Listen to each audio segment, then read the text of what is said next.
Praise the Lord. Praise the Lord. நாம ஜெபிக்கலாம். தந்தை மகன் தூய ஆவியின் பெயராலே Amen.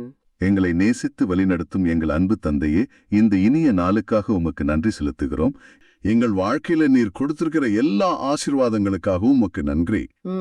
எங்களை உம்முடைய பிள்ளைகளாய் ஏற்றுக்கிட்டு ஒவ்வொரு நிமிஷமும் எங்களை வழிநடத்தி வர்றதுக்காகவும் உமக்கு நன்றி. எங்கள் கடந்த கால தவறுகளெல்லாம் மன்னிச்சு நிகழ்காலத்தில் எங்களை பாதுகாத்து எங்கள் எதிர்காலத்தை உம்முடைய கரங்கள்ல வச்சு ஆசீர்வதிங்கப்பா. இன்றைய நாளில் இந்த இறைவார்த்தை ஆழமான பார்வை நிகழ்வின் வழியாக உம்மை சந்திக்க வந்திருக்கும் ஒவ்வொரு பிள்ளைகளையும் உம் பாதம் சமர்ப்பிக்கிறோம். ஆமாம் ஆண்டவரே. அவர்களின் தேவைகள், கவலைகள், நோய்கள் இது எல்லாத்தையும் நீர் அறிவீர். உம்முடைய தெய்வீக பார்வையால அவங்கள கண்ணோக்கி அவங்களுக்கு தேவையான உடல் உள்ள ஆன்ம நலனை தந்தருளும். அன்பான தந்தையே, இந்த இறைவார்த்தை சிந்தனையை காணுகிற உம்முடைய ஒவ்வொரு பிள்ளைகளையும் உம்முடைய திருப்பாதத்தில் அர்ப்பணிக்கிறோம். ஆமாம் ஆண்டவரே.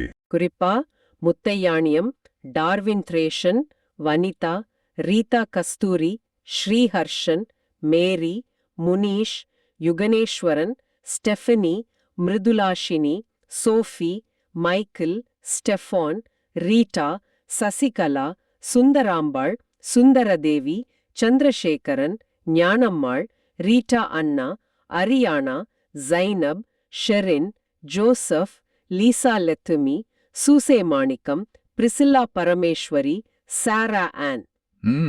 இவங்க ஒவ்வொருவருக்காகவும் நாங்க மன்றாடுறோம். இவங்க அறிந்தும் அறியாமலும் செஞ்ச பாவங்களை மன்னியும், இவங்களுக்கு தேவையான உடல் நலனையும் உள்ள நலனையும் தந்து இவங்கள பாதுகாத்தருளும். ஆமென். உம்முடைய இரக்கத்தினாலேயும் அருளினாலேயும் இவங்களை நிரப்பி இவங்க கேட்கிற நல்ல மன்றாட்டுகளுக்கு செவிசாய் தருளும். இவங்களோட குடும்பங்களை ஆசீர்வதியும். இவங்க படுற கவலைகள், கண்ணீர்கள், போராட்டங்கள் எல்லாத்தையும் நீர் அறிவீர். உம்முடைய தெய்வீக பிரசன்னத்தால இவங்களை தேற்றி இவங்களுக்கு தேவையான எல்லா நன்மைகளையும் வழங்கி வழிநடத்த வேண்டும் என்று மன்றாடுகிறோம். இன்றைய வாசகங்கள் வழியாக நீர் எங்களோடு பேசும் வார்த்தைகளை கேட்கவும் அதை புரிந்துக்கவும் அதன்படி வாழவும் தேவையான ஞானத்தை தாரும். இந்த மன்றாட்டை எங்கள் சகோதரராக இயேசுவின் பெயரில் உம்முன் வைக்கிறோம் அப்பா. ஆமென். இன்னைக்கே நாம பார்க்க போற நற்செய்தின்னு பாத்தீங்கன்னா புனித மார்க் எழுதிய நற்செய்தியிலிருந்து எடுக்கப்பட்டிருக்கு. அதிகாரம் 3, வசனங்கள் 20 மற்றும் 21. அன்பான சகோதர சகோதரிகளே, உங்க எல்லாரையும் இந்த ஆழமான பார்வைக்கு மறுபடியும் ஒரு முறை அன்போட வரவேற்கிறோம். இன்னைக்கு நாம சிந்திக்க போற மையக்கருத்து நம்ம ஒவ்வொருத்தரோட வாழ்க்கையிலையும் ஏதோ ஒரு கட்டத்துல நம்ம சந்திக்க போற ஒரு முக்கியமான அனுபவத்தை பத்தினது. ஆமா. அதாவது இறைவனுக்காக அவரோட அன்புக்காக நாம நம்மளையே முழுசா அர்ப்பணிச்சு வாழ ஆரம்பிக்கும் பொழுது நம்ம மேல ரொம்ப அன்பு வச்சிருக்கிற நம்ம சொந்தக்காரங்களே நம்மள தப்பா புரிஞ்சுக்குவாங்க. அதேதான், அந்த அக்கறையினாலேயே வர்ற சில தவறான புரிதல்கள், அதை பத்தி தான் இன்னைக்கு பார்க்க போறோம். உம் திருமகனின் சொற்களை எங்கள் மனத்தில் இருத்தும்படி ஆண்டவரே எங்கள் இதயத்தை திறந்தருளும். மார்க் எழுதிய தூய நற்செய்தியிலிருந்து வாசகம். அதிகாரம் 3, இறைவார்த்தைகள் 20 மற்றும் 21. இந்த வாசகத்தோட சூழலை நம்ம முதல்ல ஆழமா புரிஞ்சுக்கணும். இது இயேசுவோட பணிவாழ்வோட ஆரம்ப காலகட்டம். ஆமா. ஆனா அவரோட புகழ் ரொம்ப வேகமா பரவிட்டு இருந்த நேரம். அவர் எங்க போனாலும் ஆயிரக்கணக்கான மக்கள் கூட்டம் அவரை ஒரு காந்தம் மாதிரி இழுத்துச்சு. நோயாளிகள், பாவிகள், கைவிடப்பட்டவங்க, சமூகத்தால ஒதுக்கப்பட்டவங்கன்னு எல்லா தரப்பு மக்களும் எல்லோரும் அவர்கிட்ட வராங்க. ஆமா, அவரோட வார்த்தைய கேட்க, அவர்கிட்ட இந்த குணம் பெற, ஒரு புது நம்பிக்கையை பெற அவரை சூழ்ந்துகிட்டாங்க. அந்த சூழலை ஒரு நிமிஷம் கற்பனை பண்ணி பாருங்களேன். ஒரே இரைச்சல், தள்ளுமுள்ளு, கதறல்கள், வேண்டுதல்கள். அந்த மக்கள் கூட்டத்துக்கு நடுவுல இயேசு. ஆமா, அந்த இரைச்சலுக்கு மட்டிலையும் ஒவ்வொரு தனிநபரையும் அவர் கவனிக்கிறார். ஒவ்வொருத்தரோட தேவையையும் அவர் உணர்றார். அந்த அளவுக்கு அவர் மக்கள் மேல தன்னை முழுசா கரைச்சுக்கிட்டார். இன்னைக்கு வாசகத்துல அவர்கள் உணவு அருந்த கூட முடியவில்லைன்னு ஒரு வரி வருது. ஆமா, அது ரொம்ப முக்கியமான வரி. இது இயேசுவோட பணியோட தீவிரத்தை, அதோட வேகத்தை நமக்கு அப்படியே காட்டுது. ஒரு மனுஷனுக்கு ரொம்ப அடிப்படையான தேவை உணவு, உறக்கம், ஓய்வு. ஆனா இயேசுவும் அந்த அடிப்படை தேவைகளை கூட பொருட்படுத்தல. ஆமா, பொருட்படுத்தாம தன்னை முழுமையா மக்களுக்காக அர்ப்பணிச்சார். சரியா சொன்னீங்க. அது வெறும் ஒரு நேர சாப்பாட்டை தவிர்க்கிறது இல்ல, அது ஒரு மனநிலை. அவரோட இதயம் தந்தையோட சித்தத்தை நிறைவேற்றுறதுலயும் மக்களோட ஆன்ம உடல் தேவைகளை பூர்த்தி செய்யறதுலயே முழுக்க ஈடுபட்டிருந்தது. தன் சொந்த பசிய விட மக்களின் ஆன்ம பசியை ஆற்றுவது தான் அவருக்கு முக்கியமா இருந்துச்சு. அந்த அளவுக்கு ஒரு முழுமையான, தன்னையே மறந்த ஒரு அர்ப்பண வாழ்க்கை. இதைத்தான் நாம கெனோசிஸ், அதாவது தன்னையே வெறுமையாக்குதல்னு இறையியல்ல சொல்றோம். தனக்குன்னு எதையுமே வச்சுக்காம முழுசா கொடுக்கறது. இயேசுவோட இந்த முழுமையான அர்ப்பணிப்ப அவரோட உறவினர்களால புரிஞ்சுக்க முடியல. அதுதான் இங்க முக்கியமான புள்ளி. இங்க நாம கவனிக்க வேண்டிய ஒரு விஷயம், இயேசுவோட உறவினர்களோட செயல் ஒரு தீய எண்ணத்தால இல்ல பொறாமையால செஞ்சதில்ல. இல்லவே இல்ல. அது முழுக்க முழுக்க தவறான புரிதலோட இருந்த ஒரு அக்கறை, ஒரு பாசத்தினால வந்தது. யோசிச்சு பாருங்க, நம்ம குடும்பத்தை சேர்ந்த ஒருத்தர் ஒரு டாக்டரோ இல்ல ஒரு சமூக சேவகரோ சரியா சாப்பிடாம, தூங்காம, ஓய்வெடுக்காம எந்நேரமும் மக்களோட மக்களா இருந்தா. ஆமா, அப்படி இருக்காருன்னு செய்தி கேட்டா நமக்கு எப்படி இருக்கும்? நிச்சயமா முதல்ல பெருமையா இருந்தாலும் தொடர்ந்து இது நடந்தா இவன் ஏன் இப்படி தன்னை வருத்திக்கிறான், இவன் உடம்புக்கு என்ன ஆகும் அப்படிங்கிற கவலை தான் நமக்கு மேலோங்கும். அதுதான் அவங்களுக்கும் இருந்துச்சு. கரெக்ட். ஒருவேளை இவன் இப்படி எல்லாத்தையும் விட்டுட்டு சுத்திட்டு இருக்கானேன்னு ஊர் மக்கள் பேசுறாங்களேங்கிற ஒருவித சமூக அழுத்தமோ அவமான உணர்வும் கூட அவங்களுக்கு இருந்திருக்கலாம். அதனாலதான் அவங்க அவரை பிடித்து கொண்டு வர போனாங்கன்னு வாசகம் சொல்லுது. ஆமா, அந்த வார்த்தை முக்கியம். அந்த வார்த்தையே அவங்களோட அக்கறையோட தீவிரத்தையும் ஒருவித அதிகாரத்தையும் காட்டுது. அவன் பேச்ச கேட்க மாட்டான், அவனை வலுக்கட்டாயமாவது கூட்டு வந்துடணுங்கிற ஒரு பதட்டத்துல அவங்க இருந்திருக்காங்க. ஆமா, அது மட்டும் இல்ல, இந்த முடிவுக்கு அவங்க வர காரணம் என்ன? அவர் மதிமயங்கி இருக்கிறார் அப்படின்னு மக்கள் பேசிக்கிட்டதை அவங்க கேட்டாங்க. ஒருவேளை நம்பவும் செஞ்சாங்க. இந்த மதிமயங்கி இருக்கிறார்ங்கிற சொல்ல நம்ம கொஞ்சம் ஆழமா பார்க்கணும். இது வெறும் புத்தி சுவாதீனம் ஆயிடுச்சுன்னு சொல்றது மட்டும் இல்ல. அதோட மூல மொழியில இருக்கிற அர்த்தம் அவர் தனக்கு வெளியே இருக்கிறார் அப்படிங்கிறது தான். ஓ, ஆங்கிலத்துல he is out of his mindன்னு சொல்ற மாதிரி. சரியா சொன்னீங்க. அதாவது அவர் தன்னை எழுந்து செயல்படுறாரு, அவர் யதார்த்தத்தை உணராம இருக்காரு, அவர் தன் கட்டுப்பாட்டுல இல்ல அப்படின்னு பல அர்த்தங்கள் அதுக்குள்ள இருக்கு. இது எவ்வளவு ஆழமான ஒரு பார்வை. உலகத்தோட பார்வையில அவங்க சொல்றது உண்மைதானே. லாப நஷ்ட கணக்கு பாக்குற இந்த உலகத்துக்கு தியாகமும் தன்னலமற்ற அன்பும் என்னைக்குமே புரியாது. ஒரு நல்ல தச்சர் வேலையை விட்டுட்டு வீடு வாசல் இல்லாம, சரியான சாப்பாடு, தூக்கம் இல்லாம மக்களுக்காக தன்னை முழுசா அர்ப்பணிக்கிறதுங்கிறது உலக கண்ணோட்டத்துல ஒருவித மதிமேக்கம்தான். ஆமா. அதனால இயேசுவோட உறவினர்கள் அவர் அந்த நிலைமையிலிருந்து எப்படியாவது காப்பாத்தி பத்திரமா வீட்டுக்கு கூட்டிட்டு போகணுங்கிற ஒரு நல்ல நோக்கத்துல தான் வந்தாங்க. ஆனா பிரச்சனை என்னன்னா, அவங்க பார்த்தது உலக கண்ணோட்டத்துல, இயேசு இருந்ததோ தெய்வீக கண்ணோட்டத்துல. இந்த ரெண்டுக்கும் நடுவுல இருக்கிற முரண்பாடு தான் இந்த நிகழ்வோட மையம். மிக சரியா விளக்கினீங்க. இந்த முரண்பாடு தான் இன்னைக்கும் தொடருது. இந்த நிகழ்வை இன்னைக்கு கிறிஸ்துவர்களா இருக்கிற நம்ம வாழ்க்கையோட ஒப்பிட்டு பார்க்கறது ரொம்ப அவசியம்.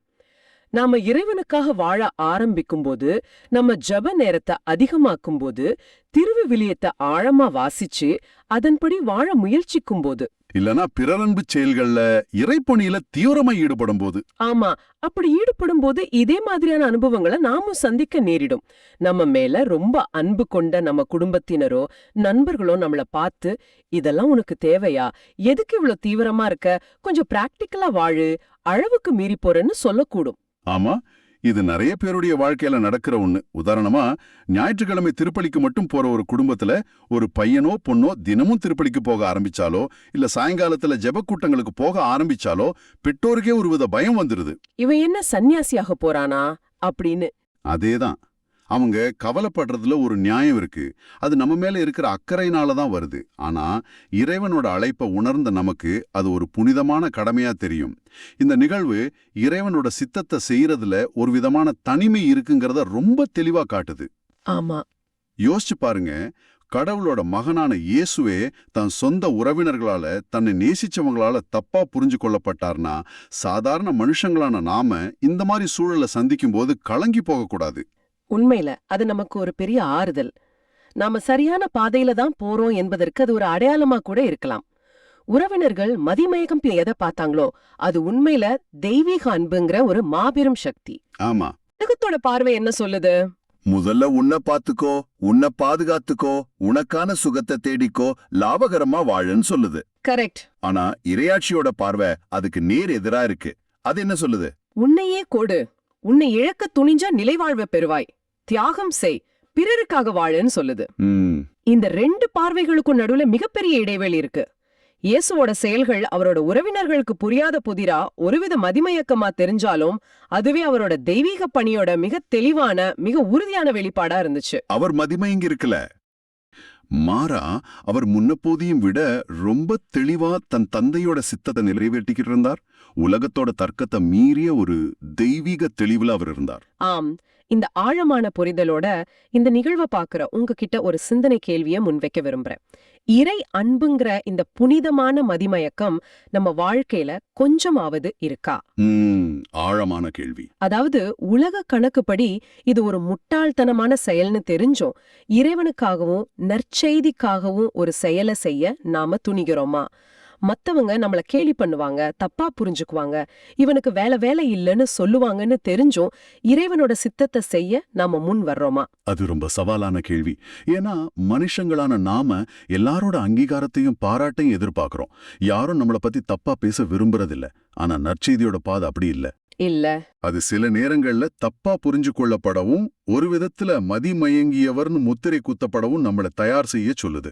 இன்னைக்கு நாம ஒவ்வொருத்தரும் நமக்குள்ள கேட்டு பார்க்க வேண்டிய கேள்வி இதுதான். நான் யாருடைய அங்கீகாரத்துக்காக ஏங்குறேன்? உலகத்தோட அங்கீகாரத்துக்காகவா இல்ல இறைவனோட அங்கீகாரத்துக்காகவா? இறுதியா ஒரு சிந்தனை உங்க முன்னாடி வைக்கிறேன். இயேசுவோட உறவினர்கள் அவரை உலக ஆபத்துகள்ல இருந்து பாதுகாக்க விரும்பினாங்க.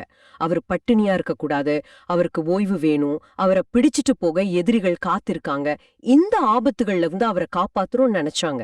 அவங்க நோக்கம் நல்லதுதான். ஆமா, நல்லதுதான். ஆனா இயேசுவோட உண்மையான பாதுகாப்பு அவருடைய தந்தையோட சித்தத்தை செய்யறதுலதான் இருந்துச்சுங்கிறத அவங்க அப்ப உணரல. நம்ம வாழ்க்கை பயணத்திலையும் இந்த மாதிரி தருணங்கள் வரும். உலக பாதுகாப்புக்கும் இறைவனோட சித்தத்துக்கும் நடுவுல ஒரு தேர்வு சந்திக்க நேரிடும்.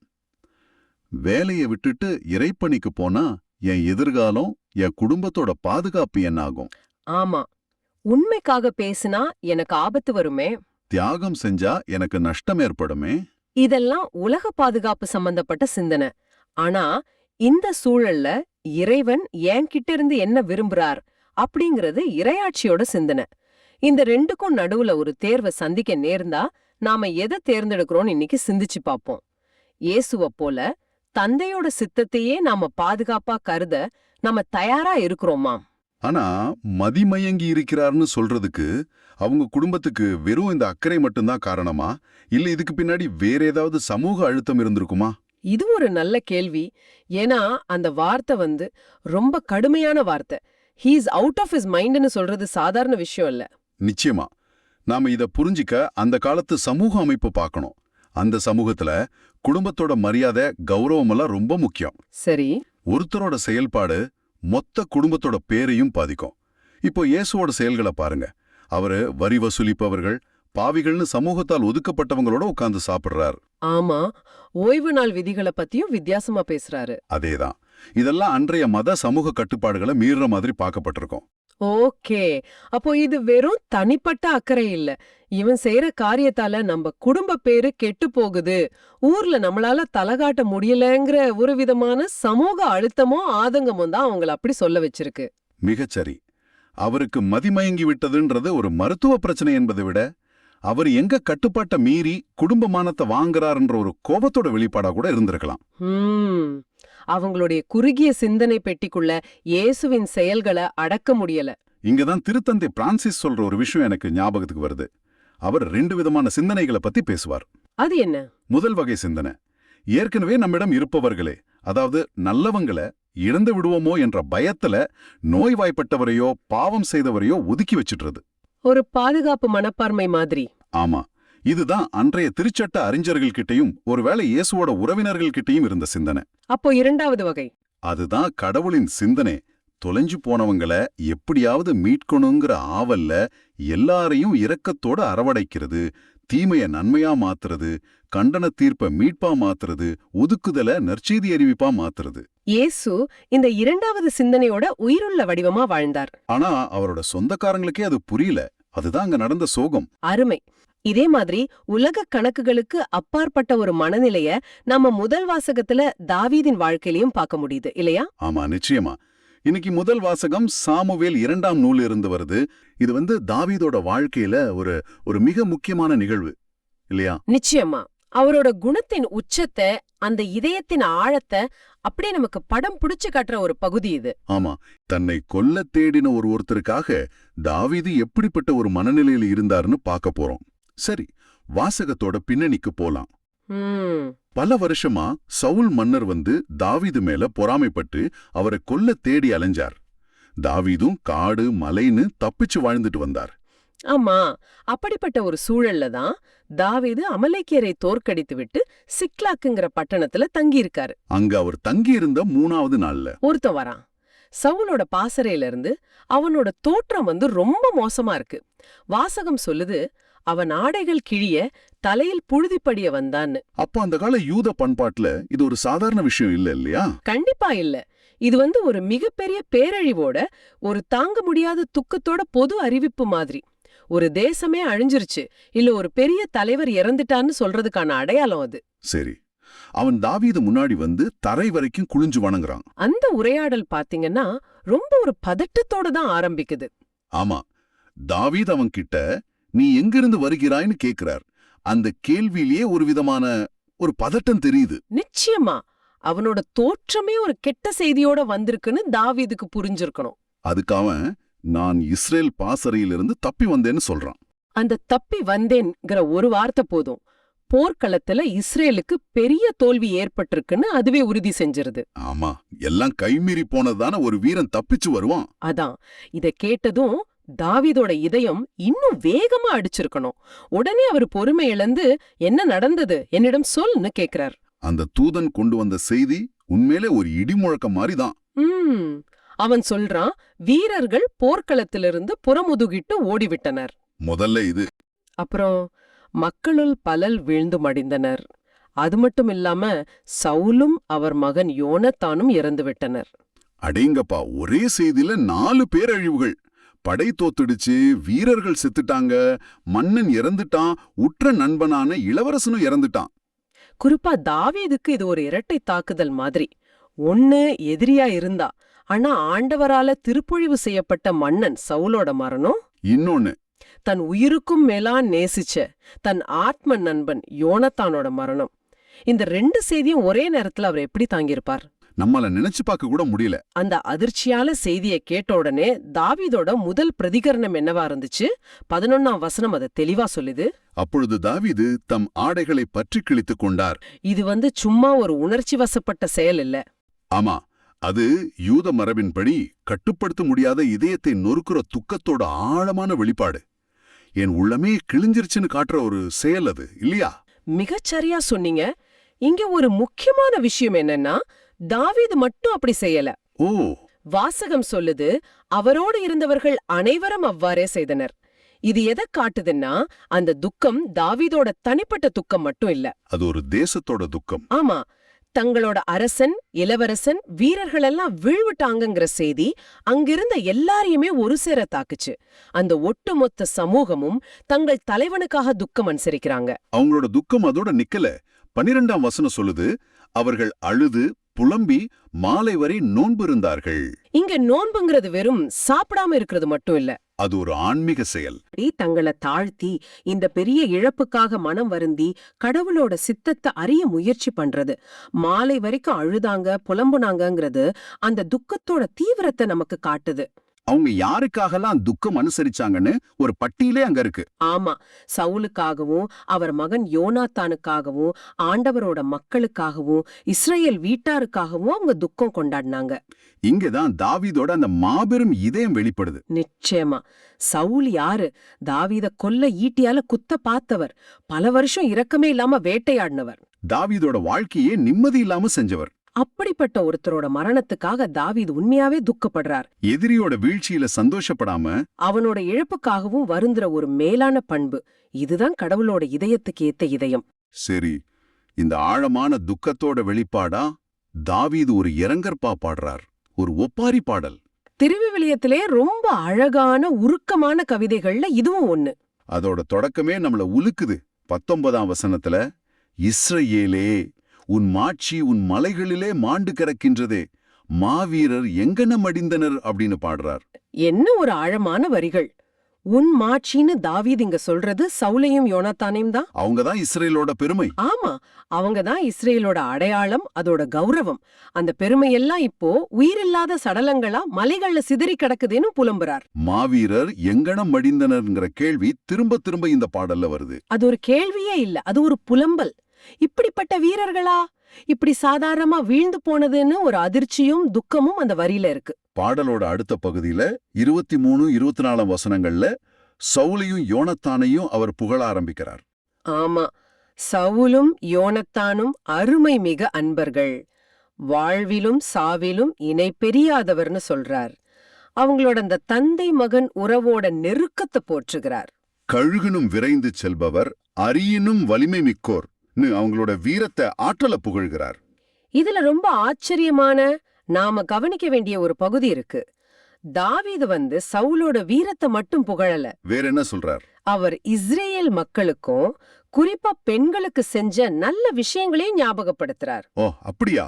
இஸ்ரேல் புதல்வியரே, சவுலுக்காக அழுங்கள், செந்நிற மெல்லாடைகளால் உங்களை உடுத்தியவர் அவரே, பொன் அணிகலன்களால் உங்கள் உடைகளை ஒளிரச் செய்தாரேன்னு பாடுறார். இதுதான் தாவீதோட பெருந்தன்மையோட உச்சம்னு நினைக்கிறேன். ஆமா, தனக்கு சவுல் செஞ்ச தீமைகளை எல்லாம் மறந்துட்டு அவர் இந்த தேசத்துக்கு செஞ்ச நல்லதை மட்டும் நினைவு கூர்ந்து பாராட்டுறார். ஒரு எதிரியோட நல்ல குணங்களை அவன் இறந்த பிறகும் எடுத்து சொல்றது சாதாரண விஷயம் இல்ல. அதுக்கு ஒரு தெய்வீக குணம் வேணும்.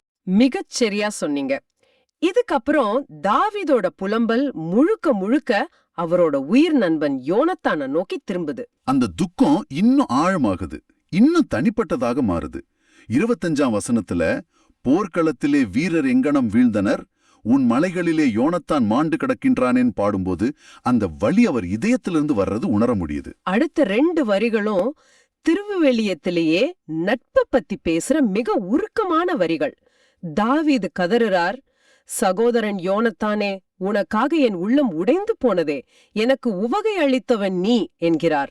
என் உள்ளம் உடைந்து போனதுங்கிற வார்த்தை அந்த இழப்போட அளவை அப்படியே காட்டுது. ஆமா, யோனத்தானோட நட்பு தாவீதோட வாழ்க்கையில எவ்வளவு பெரிய சந்தோஷத்தையும் ஆறுதலையும் கொடுத்திருந்ததுன்னு இதுல தெரியுது. அதுல உச்சகட்டமா 26ஆம் வசனத்தோட கடைசியில ஒரு வரி சொல்லார். அது நட்போட இலக்கணத்தையே மாத்தி எழுதுற மாதிரி ஒரு வரி. எந்த வரி? என் மீது நீ பொழிந்த பேரன்பை என் நென்பேன், அது மகளிர் காதலியும் எஞ்சி அன்பன்றோ. இந்த வரியோட ஆழத்தை நாம கொஞ்சம் தியானிக்கணும். ஆமா, அந்த கால சமூகத்துல ஒரு ஆணோட வாழ்க்கையில உச்சபட்ச அன்புனா அது ஒரு பெண் மேல கொள்ற காதல்லாம்.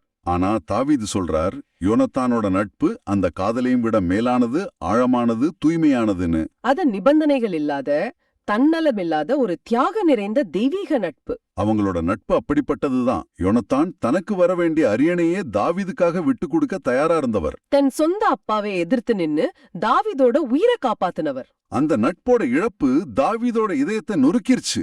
அந்த வலியத்தான் இந்த பாடல் அப்பட்டமா வெளிப்படுத்துது. அது ஒரு நண்பனோட இழப்பு மட்டும் இல்ல, தன் ஆன்மாவோட ஒரு பாதியை இழந்த துக்கம் அது. கடைசியா அந்த இரங்கற்பா இந்த வரிகளோட முடியுது. மாவீரர் எங்கனம் மடிந்தனர், போர்க்களங்கள் எங்கனம் அழிந்தன. இந்த வரிகள் திரும்ப திரும்ப வர்றது அந்த இழப்போட தாக்கத்தை ஆழமா நம்ம மனசுல பதிய வைக்குது. இது வெறும் வீரர்களோட இழப்பு மட்டும் இல்ல. அந்த போர்க்களங்கள் அழிந்தனங்கிறது அது இஸ்ரேல் தேசத்தோட பாதுகாப்பு, அதோட வலிமை, அதோட கேடயம் எல்லாமே உடைஞ்சு போனதை குறிக்குது. இது ஒரு தனிப்பட்ட துக்கத்துல ஆரம்பிச்சு ஒரு தேசிய பேரவலத்தோட புலம்பலா முடியுது. ஆக இந்த முழு வாசகமும் தாவீதோட குணத்தோட பல உயர்ந்த பரிமாணங்களை நமக்கு காட்டுது. ஆமா, அவர் ஒரு மாவீரன் மட்டும் இல்ல, ஒரு உண்மையான நண்பன். எல்லாத்துக்கும் மேல பழிவாங்கும் உணர்வை அன்பால ஜெயிச்ச ஒரு உன்னதமான மனிதன். தனக்கு தீங்கிழைத்த சவுலுக்காகவும் அவர் உண்மையாவே துக்கப்பட்டார். தன் நண்பனின் இழப்பில் இதயம் நொறுங்கி போனார். இந்த மனநிலைதான் அவரை ஆண்டவரோட இதயத்துக்கு ஏற்றவரா மாத்துச்சு. ஆமா, இன்னைக்கு நம்ம தியானிச்ச இந்த வாசகம் நம்ம அன்றாட வாழ்க்கைக்கு ஒரு முக்கியமான பாடத்தை கத்துக் கொடுக்குது. என்ன பாடம்? நம்மள வெறுக்கிறவங்க, நமக்கு தீங்கிழைக்கிறவங்க இருக்கலாம். ஆனா அவங்களோட வீழ்ச்சிய கண்டு நாம ஒருபோதும் சந்தோஷப்படக்கூடாது. மாறாக அவங்களுக்காகவும் ஜெபிக்கணும். அவங்களோட இழப்பிலையும் மனிதாபிமானத்தோட நடந்து கொள்ளணும். தாவீதோட இந்த நிகழ்வு நமக்கு அதுதான் சொல்லுது. பழிவாங்குதல் ஆண்டவருக்கு உரியது, அன்பு செலுத்துவதும் மன்னிக்கிறதும் தான் நமக்குரியது. தாவீது வெறும் ஒரு சாதாரண மனிதர் இல்ல. அவர் அடுத்த மன்னராக போகிறவர். ஆமா, ஒரு தலைவன் வெறும் உணர்ச்சிகளின் அடிப்படையில மட்டும் செயல்பட முடியாது. நீங்க சொல்றது புரியுது. ஒரு ராஜாவா அவரோட ஒவ்வொரு செயலுக்கும் ஒரு அரசியல் அர்த்தம் இருக்கும். அதேதான். இப்ப யோசிச்சு பாருங்க. சவுல் செத்துட்டாலும் அவரோட ஆதரவாளர்கள், அவரோட குலத்தைச் சேர்ந்தவங்க, அவரோட படை வீரர்கள்னு ஒரு பெரிய கூட்டம் இன்னும் இருக்கு. ஓ, ராஜ்யம் இரண்டா பிளவுபட வாய்ப்பு இருக்கு. எல்லா வாய்ப்பும் இருக்கு. இந்த நேரத்துல தாவீது சவுலின் மரணத்துக்காக பகிரங்கமா துக்கம் அனுசரிக்கிறது, நான் உங்கள் எதிரி இல்லை, சவுல் என் மன்னராக இருந்தார், அவரோட இழப்பு எனக்கும் இழப்புதான், நான் உங்கள் எல்லோருக்குமான அரசன் அப்படின்னு சொல்ற ஒரு மிக தெளிவான சக்தி வாய்ந்த அரசியல் செய்தி. வாவ், நான் இந்த கோணத்துல யோசிச்சு பார்க்கவே இல்ல. அப்போ இது வெறும் தனிப்பட்ட துக்கம் இல்ல, ஒரு நாட்டை ஒன்னு சேர்க்கிற ஒரு ராஜதந்திர செயல். மிகச்சரியா சொன்னீங்க. அப்போ நற்செய்தியில இயேசு சொந்தங்களாலேயே தவறா புரிஞ்சுக்கப்படுறார். இங்க தாவீது ஒரு சிக்கலான துக்கத்தை ஒரு அரசியல் ஞானத்தோட அனுசரிக்கிறார். ரெண்டுமே ஒரு விதமான தனிமை, ஒரு குழப்பமான நிலை. ஆமாம். இந்த உணர்வு தான் பதிலுரை பாடல்ல ஒட்டுமொத்த சமூகத்தோட குரலா ஒலிக்குதுன்னு நினைக்கிறேன். கரெக்ட். இன்னைக்கு பதிலுரை பாடல் திருப்பாடல் 80.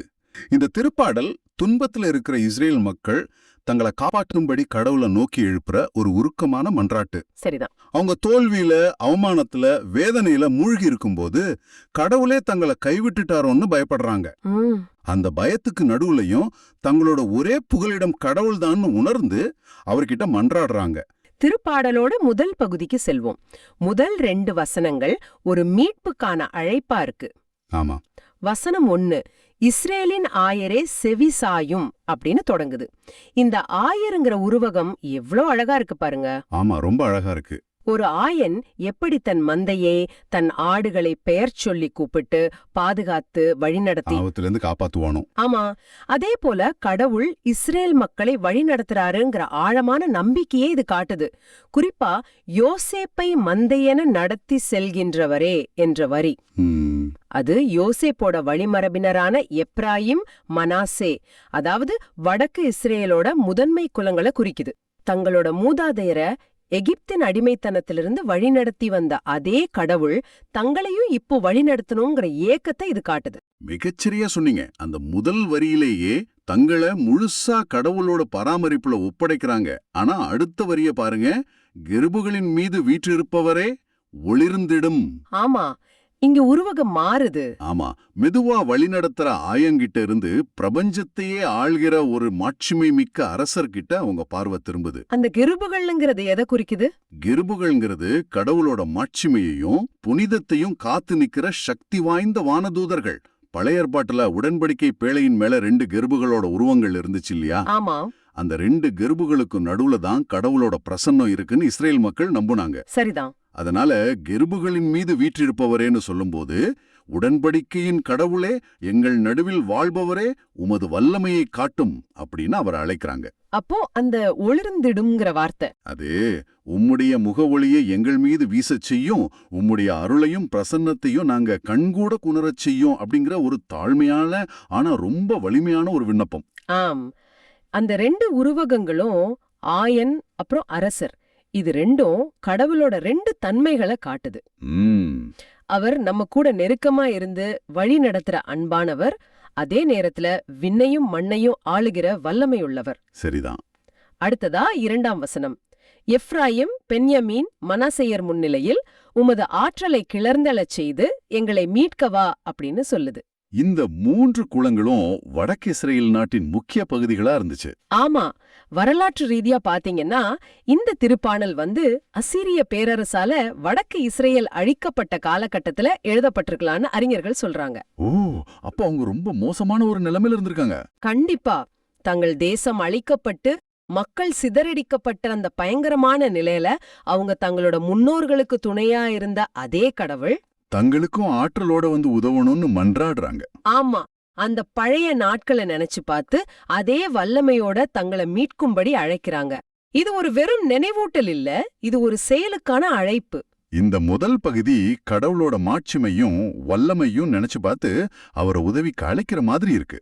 ஆனா அடுத்த பகுதியில மக்களோட மனநிலையில ஒரு பெரிய மாற்றம் தெரியுது.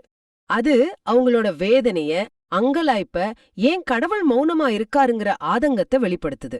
ஆமா, 4ஆம் வசனம், படைகளின் கடவுளாகிய ஆண்டவரே, மக்களின் வேண்டுதலுக்கு எதிராக எத்தனை நாள் நீர் சினம் கொள்வீர் அப்படின்னு கேக்குது. இது ஒரு சாதாரண கேள்வியே இல்ல. இல்ல, இது வலியோட உச்சத்திலிருந்து வர்ற ஒரு கேள்வி. நாங்க ஜெபிக்கிறோம், மன்றாடுறோம், ஆனா நீர் கேட்க மறுக்கிறீர்.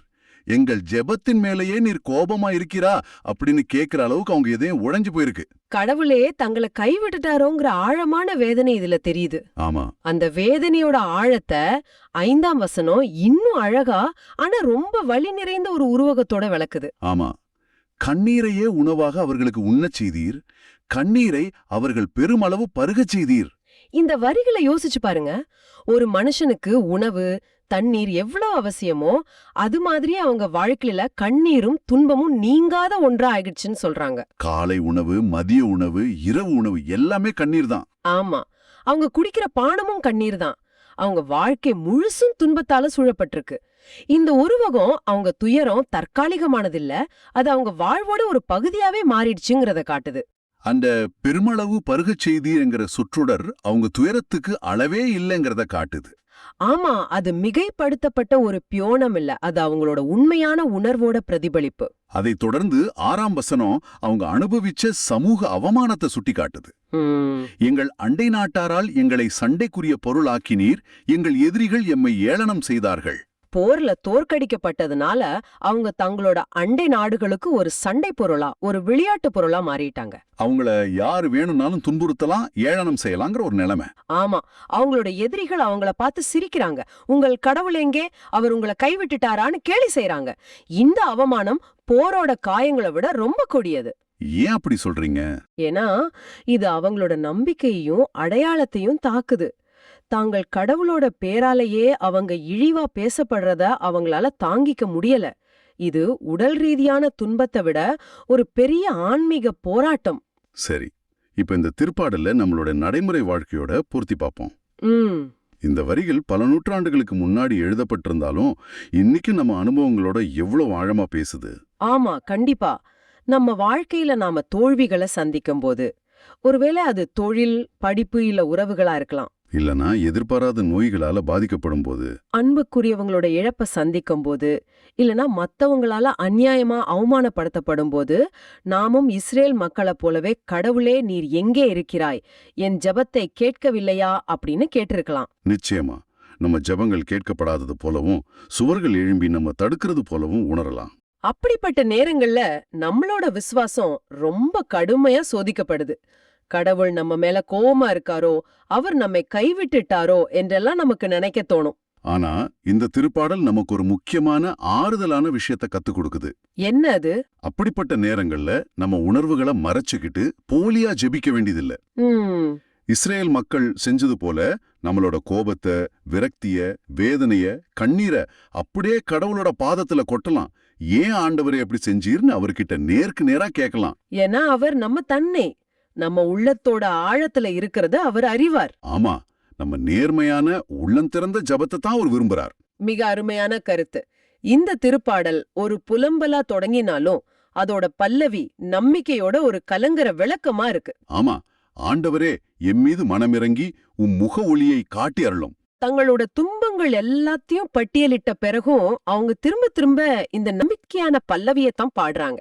கடவுளோட முகம் தங்கள் மேல பிரகாசிச்சா போதும், அவரோட அருள் பார்வை தங்கள் மேல பட்டா போதும், இந்த எல்லா துன்பங்களிலிருந்தும் தங்களுக்கு விடுதலை கிடைக்கும்னு அவங்க உறுதியா நம்புறாங்க. அதுதான் முக்கியம். சூழ்நிலைகள் மாறணும்னு கேக்குறத விட கடவுளோட பிரசன்னம் தங்களோட இருக்கணும்னு கேக்குறாங்க. அந்த கண்ணீருக்கு மத்தியனும் அவங்க பார்வை கடவுளை நோக்கியே இருக்கு. ஆமா, இதுதான் உண்மையான விசுவாசம். சூழ்நிலைகள் எல்லாம் சாதகமா இருக்கும்போது கடவுளை நம்புறது சுலபம். ஆனா எல்லாமே எதிரா இருக்கும்போதும், கண்ணீரே உணவா மாறும்போதும், ஆண்டவரே நீரே நாயர், உமது முக ஒளியை காட்டி அருளும்னு சொல்றதுதான் உண்மையான ஆழமான நம்பிக்கை.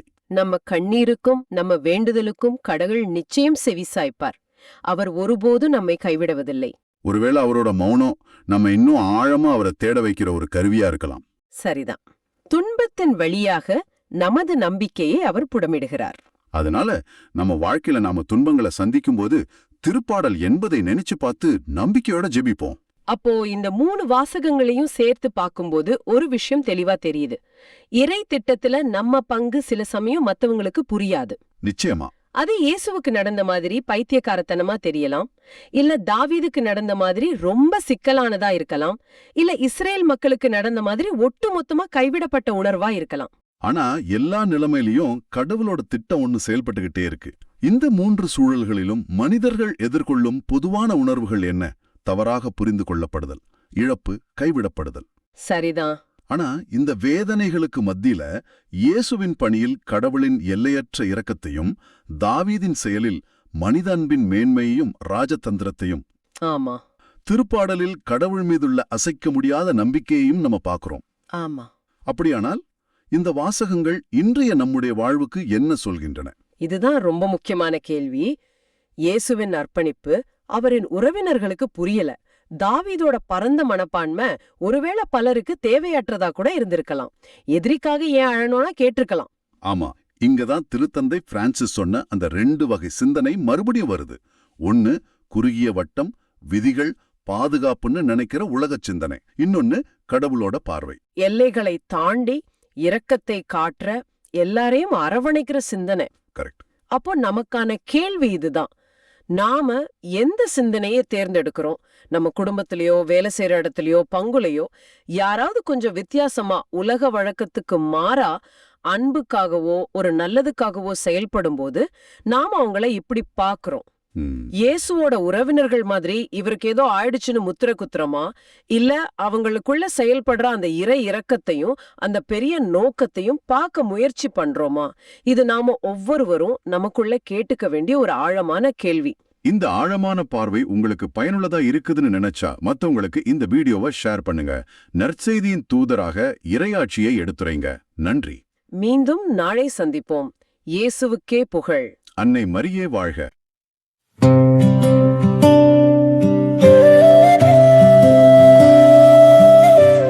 ஆண்டவரே, எம்மை மீட்குமாறு உம்முக ஒளியை காட்டியருளும்.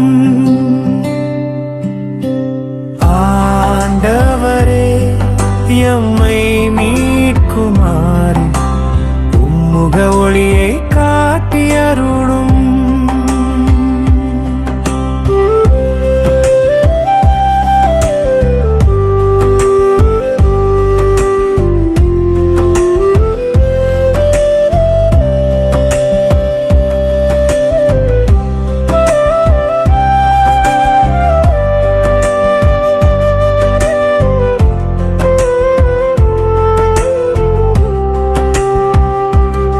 கடவுளே, எனக்கு இறங்கும், எனக்கு இறங்கும். நான் உம்மிடம் தஞ்சம் புகுகின்றேன். இடர் நீங்கும் வரை உம் இறக்கைகளின் நிழலையே எனக்கு புகலிடமாகக் கொண்டுள்ளே. ஆண்டவரே, எம்மை மீட்குமாறு உம்முக ஒளியை காட்டியருளும்.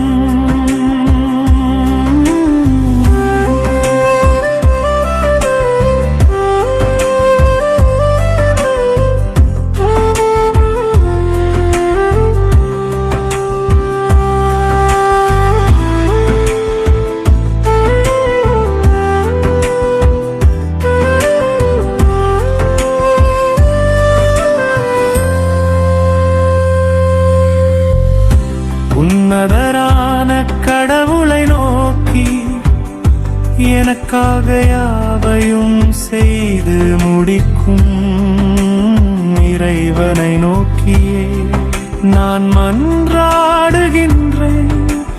வானகத்தினின்று அவன் எனக்கு உதவி அனுப்பி என்னை காத்தருள்வார். என்னை நசுக்குவோரை இழிவுபடுத்துவார். கடவுள் தம் பேரன்பையும் வாக்கு பிறழாமையையும் வெளிப்படுத்துவார்.